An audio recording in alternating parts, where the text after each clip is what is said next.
Hey, how are y'all doing? This is Pastor Christopher O'Reilly here once again, Associate Pastor here at Trietsch. You just tuned in once again to Spill, which is 15 Minutes with God. Tonight's theme is, guess what? Happiness. Happiness, happiness, happiness. We have a special guest here tonight, Mrs. Reing, and she is our interviewee to talk about what happiness means to her and kind of how she's defined happiness throughout her life. Also, tmumc.org/spill. That is the full podcast with Reing and Alyssa. You can tune into that anytime you want to at tmumc.org/spill. So let's get right into it. All right. So, Lee, you are an Enneagram 7, right? Yeah. So tell us a little bit about what an Enneagram 7 is. So I took this class with Alyssa, and it's essentially like a personality test, but it's a lot more. I find that I've taken several now, but I find that it's been the most accurate and the most helpful in terms of like assessing myself and then like how I interact with everyone else. But the label, it's like numbers 1 to 9, and the label for 7 is the enthusiast, right? So that means I'm trying to find excitement out of everything in life, including the mundane. You know, in the podcast, Alyssa and I share mainly my own excitement about a laundry hamper. I got you. I got you. Yeah, I heard that. Tune in. It's real fun. Cool. Okay, so with someone who was in Enneagram 7, right, who is always trying to find the silver lining or always trying to be happy in any situation, there's pros and cons to that, right? Yeah. So you can almost exhaust yourself, right, with a whole lot of energy, and if you don't have a lot of energy, then you can feel almost like you're depressed or somewhere along those lines. So how do you balance that out with someone who enjoys or who always has to be the life of the party and be the enthusiast even when you don't feel like it, right? So how do you balance that out? Yeah, so I think one of the things that Suzanne, she's the woman in the Enneagram videos, and she's the one who tells us all about it. One of the things that she mentions is that, you know, 7s, they run away from that feeling of pain. They don't want it all. They're trying to escape it. But I feel very fortunate in that I've stopped doing that. And so, yeah, it used to be very exhausting because I felt very restless chasing after things that just ultimately I would do it, right? I'd accomplish this or like check this box or that box, and I still wasn't satisfied. And it is exhausting. And even an experience that I had to the point of having to feel like the life of the party. I went to this get-together in either like middle school or high school, and I remember feeling sad. And this time I was letting myself feel it. And I wasn't trying to mask it, right? Or like on my face or my words or anything. And one of my friends had asked me like, what are you doing? Why are you sad? Aren't you supposed to be like really happy all the time for us? And then that's when I was like, that's not cool. Like I should be able to process that feeling. Exactly. And I think it was like since that instance where I was like, okay, no, I can't keep running from my sorrow. I can't keep running from my anger, whatever it may be, from my discomfort. So whenever I feel that coming, I allow myself to just kind of like center in on it and just let myself sit in it. Okay, so acknowledging that you don't want to be happy right now and that you don't feel a sense of happiness, and coming to the reality that you are sad and you are acknowledging that and working through that, right? So with the theme of happiness, define happiness to Lee. Like, what does happiness mean to you right now as a 23-year-old? Right? Yeah. I feel so old. Oh, my gosh. Oh, my gosh. Right. So define happiness to you right now. What does that look like for you? Well, to me, happiness is like varying levels, right? So where joy is this like instantaneous burst of like what might be peak happiness, like level 1,000. Happiness can be like, you can be, you know, pretty low on the scale and maybe you're just like, okay, feeling okay that day. But then for me, I think it's very much influenced by external factors, right? It's like what comes and goes. So where contentment might be feeling satisfied with your life, no matter what's taken away, no matter what's added. Happiness is being heavily influenced by external factors, right? Okay. So maybe someone broke into your house and like stole your TV. If you're content with life already, that's not going to affect you much. It's just a TV. But, you know, that might affect your happiness in that you're like, oh man, like that was really expensive and now I got to buy another one. And then that might bring you down for like a couple of days, weeks, months, whatever it may be. Okay. So I know in the podcast you talked about family, right? And family dynamics and growing up in an Asian household where you did not see emotions pontificated in such a way where you could have a good example of what it means to be angry or what it means to be sad or happy or how to actually deal with that, right? So now that you are older, right, and you're not staying at home anymore, you're not around your parents 24/7, and you made that turning point, you've kind of turned the corner and recognized who you are as an individual now, how do you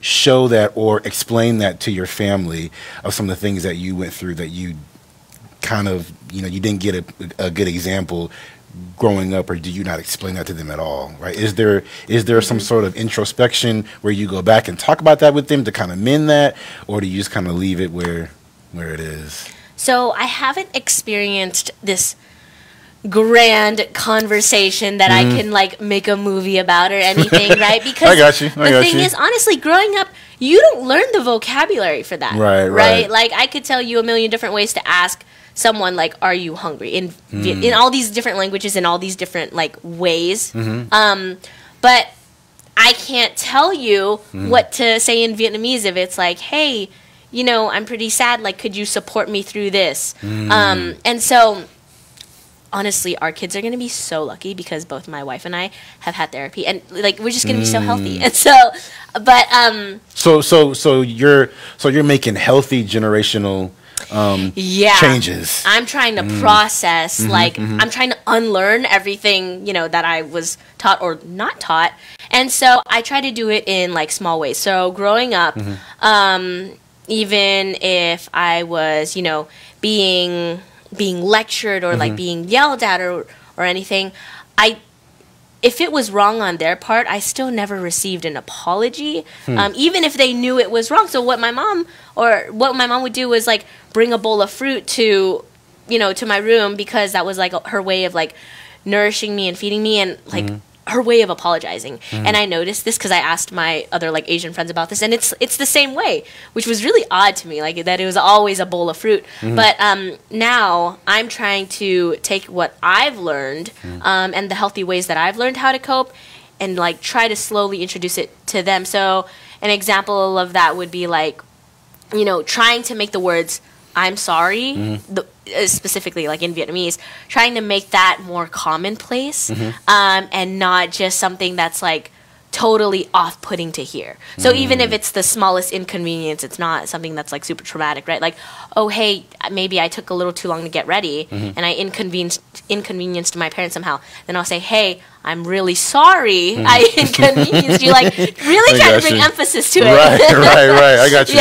I got you. I think this is great, man. You and your wife are creating a new dynamic, or a new family dynamic for your family, moving forward, breaking generational transmissions, and allowing a different form of happiness to kind of flow through that. I think that's awesome.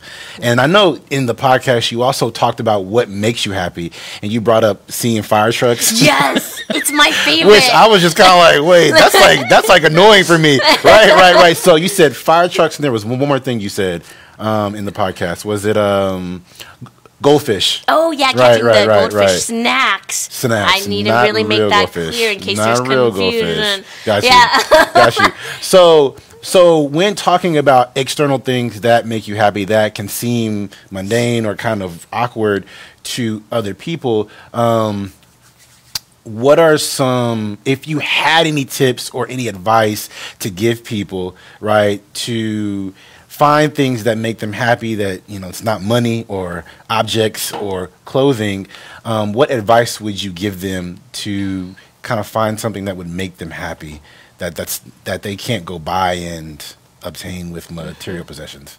So I think a disadvantage, especially like in this time, what with like the abundance of screens, right? And social platforms where you're able to like witness people's great lives, right? All their highlights. I think that's really hard, and I don't know if I have any actionable advice, but something that really helps me is kind of just like